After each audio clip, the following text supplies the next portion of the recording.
Nirvana. ¿Cómo podría nuestro país seguir este tipo de políticas económicas?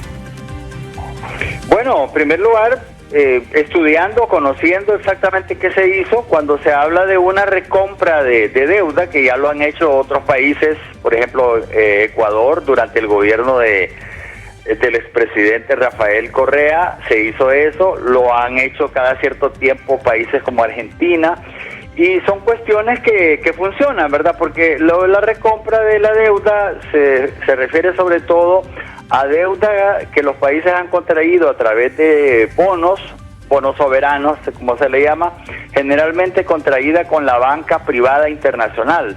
Entonces, esta deuda inicialmente tiene un valor con las condiciones en las que se negoció, pero es una deuda que, como se va transando en diferentes grupos, en diferentes agentes, llega un momento en el que la deuda vale menos.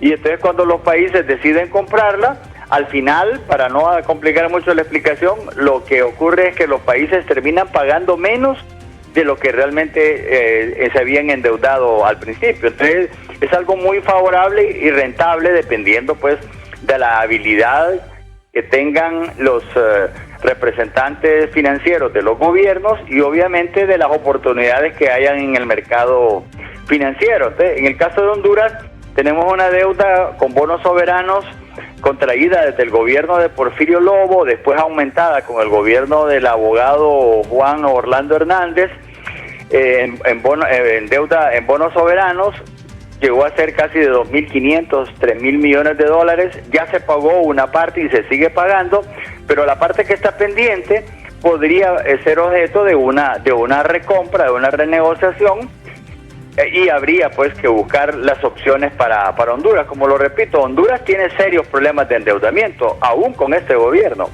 lo heredado y lo realizado por la actual administración. Entonces hay una parte de la deuda que le convendría ver si estas opciones le son convenientes. ¿Y cree que el gobierno de Honduras está haciendo lo necesario en ese momento para poder reducir esta deuda? Pues siendo así muy breve, en realidad no. Yo he considerado que el actual gobierno recibió una situación muy complicada de endeudamiento de los regímenes anteriores, pero que en el periodo que le ha tocado ya administrar no ha hecho lo suficiente. Es decir, como que han seguido en esa inercia de seguir endeudando el país y, es cierto, heredaron una situación muy complicada, pero lo que van a heredarle a la siguiente administración va a ser igualmente o de pronto hasta más difícil que lo que ellos recibieron. ¿Qué impacto tiene en sí la reducción de la deuda en la economía de un país, sobre todo como Honduras o como El Salvador? Bueno, muchos efectos. En primer lugar, que cuando los gobiernos están menos endeudados, entonces tienen menos comprometidas sus finanzas, concretamente. Y aquí lo podemos ligar con el tema actual del presupuesto. Cuando los gobiernos están muy endeudados, tienen que destinar una cantidad grande para el pago del servicio de la deuda. Así tenemos que en el caso de Honduras, el pago del servicio de la deuda, que es pago al capital principal y pago de intereses, es el rubro de mayor gasto del gobierno. Para el próximo año se están proyectando casi 70.000 millones de lempiras.